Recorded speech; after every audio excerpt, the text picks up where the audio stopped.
বন্ধুরা আসসালামু আলাইকুম। প্র্যাকটিস ম্যাচ থেকে সেরা একাদশ নির্বাচন করলো লিওনেল স্কলোনি। পাশাপাশি মেসির মতো গোল করে সাড়া ফেলে দিল দিবালা, মাতিউস সোলে, ম্যাকঅ্যালিস্টার ব্যতীত স্কোরের বাকি সদস্যরা যোগ দিচ্ছে আর্জেন্টিনা ক্যাম্পে। বিস্তারিত জানুন পুরো ভিডিওতে। সেপ্টেম্বরের বিশ্বকাপ বাছাই পর্বের ম্যাচকে সামনে রেখে আর্জেন্টিনা ক্যাম্পে যোগ দিয়েছে স্কোরের সদস্যরা। শুধুমাত্র যোগ দিতে পারেনি আর্জেন্টাইন মিডফিল্ডার ম্যাকঅ্যালিস্টার।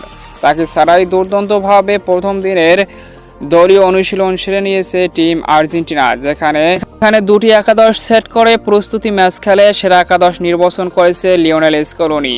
ফার্স্ট একাদশে Molina, Romero, Pezzella, Acuna, Rodrigo, De Paul, Paredes, Fernandez, Alvarez, Martinez, Gonzalez. দ্বিতীয় একাদশে Montiel, Otamendi, Lisandro Martinez, Barco, Carboni, Rodriguez, Lo Celso, Dybala, গানাসো এবং স্ট্রাইকার নিকোলাস কাস্তেনালোস। প্র্যাকটিস ম্যাচে দিবালা সুলের গোলে জয় পেয়েছে দ্বিতীয় একাদশ। তো বর্তমানে মেসি, ডি মারিয়াকে ছাড়াও ফুরফুরে মেজাজে রয়েছে লিওনেল স্কলোনির আর্জেন্টিনা। তাই কোচের প্রত্যাশা চিলির বিপক্ষে বড় ব্যবধানে জয় পাবে আর্জেন্টিনা। তো এটাই ছিল আর্জেন্টিনার সর্বশেষ লেটেস্ট আপডেট।